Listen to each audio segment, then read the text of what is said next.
8वां अध्याय भुवनकोश वर्ण के प्रसंग में भूमंडल के द्विपादी का परिचय। अग्निदेव कहते हैं, वशिष्ठ, जम्बू, प्लक्ष, महान, साल्मली, कुशक, रौंचक, शाक और सातवां पुष्कर, ये सातों द्वीप चारों ओर से खारे जल, इक्षुरस, मदिरा, द्रुत, दधि, दुग्ध और मीठे जल से सात समुद्र से घिरे हुए हैं। जम्बूद्वीप उन सब द्वीपों के मध्य में स्थित है और उसके भी बीचों बीच में मेरु पर्वत सीना ताने खड़ा है। उसका विस्तार 84,000 योजन है और यह पर्वतराज 16,000 योजन पृथ्वी में घुसा हुआ है। ऊपरी भाग में उसका विस्तार 32,000 योजन है। नीचे के गहराई में उसका विस्तार 16,000 योजन है। इस प्रकार ये पर्वत इस पृथ्वी रूप कमल की कर्णिका के समान स्थित है। इसके दक्षिण में हिमबान, हेमकूट और निषेध तथा उत्तर में नील, श्वेत और श्रृंगी नामक पर्वत है। उसके बीच में दो पर्वत निषेध और नील 1-1 लाख योजन तक फैले हुए हैं। दूसरे पर्वत उससे 10-10 हजार योजन कम है। वे सभी 2-2 सहस्त्र योजन ऊंचे और इतने ही चौड़े हैं। द्विजश्रेष्ठ मेरु पर्वत के दक्षिण की ओर पहला वर्ष भारतवर्ष है तथा दूसरा किमपुरुष वर्ष है और तीसरा हरिवर्ष माना गया है।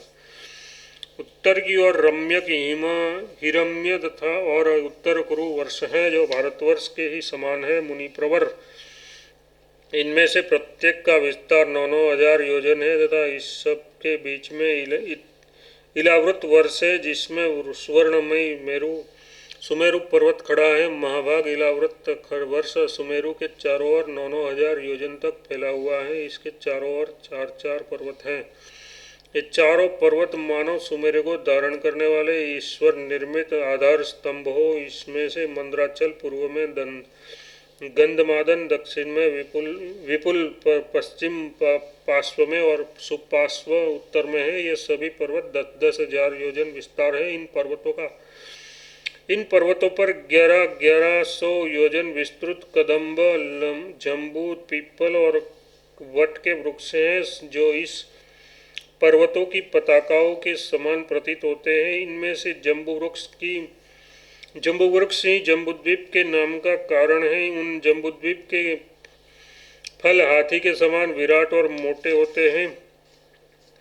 इसके रस से जम्बू नदी प्रवाहित होती है। इसमें से परम उत्तम जाम्बुनद सुवर्ण का प्रादुर्भाव होता है। मेरु के पूर्व में भद्राश्व वर्ष और पश्चिम में केतुमान वर्ष है। उसी प्रकार उसके पूर्व की ओर चैत्ररथ, दक्षिण की ओर गंधमादन, पश्चिम की ओर वैभाज और उत्तर की ओर नंदक नामक वन है। उसी तरह पूर्व आदि दिशाओं में अरुणोद, महाभद्र, शीतोद और मानस, ये 4 सरोवर हैं। सीताम्ब तथा चक्र मुंज आदि भूपद्म की कर्णिकारूप मेरु के पूर्व दिशावर्ती केसर स्थानीय अचल हैं।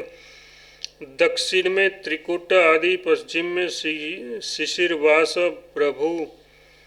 प्रभूति और उत्तर दिशा में शंखकूट आदि इसके केसराचल है। सुमेरु पर्वत के ऊपर ब्रह्मा जी की पुरी है। उसका विस्तार 14,000 योजन है। ब्रह्मपुरी के चारों ओर सभी दिशाओं में इंद्रादि लोकपालों के नगर हैं। इसी ब्रह्मपुरी से श्री विष्णु के चरण कमल से निकली हुई गंगा नदी चंद्रमंडल को अप्लावित करती हुई स्वर्गलोक से नीचे उतरती है।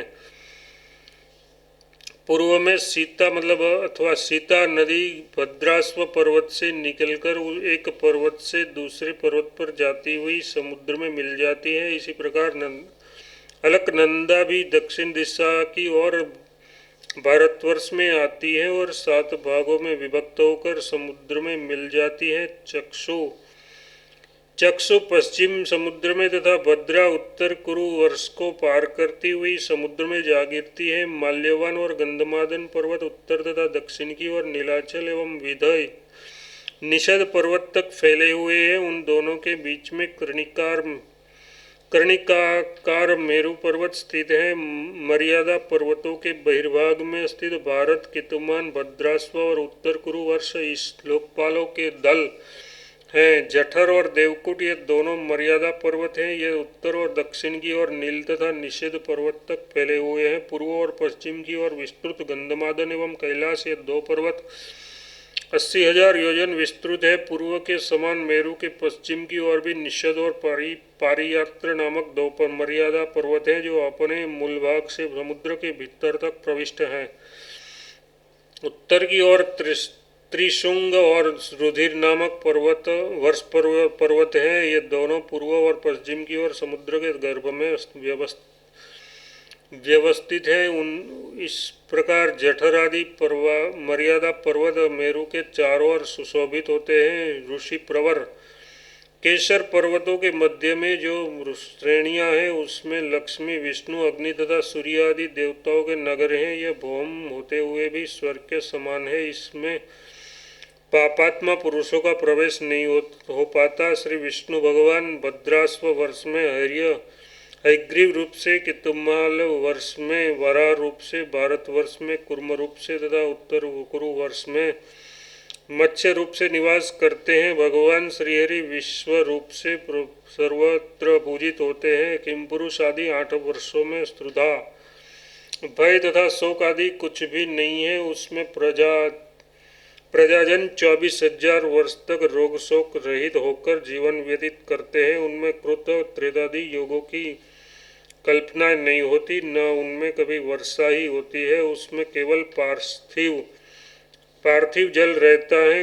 इन सभी वर्षों में 7 कुलाचल पर्वत है और उसके निकली हुई सैकड़ों तीर्थ रूपा नदियां हैं। उसमें भारतवर्ष में जो तीर्थ है उसका तुम्हारे सन्मुख वर्णन करता हूँ। इस प्रकार आदि आग्नि महापुराण में भुवन कोश का वर्णन नामक 108वां अध्याय पूरा हुआ।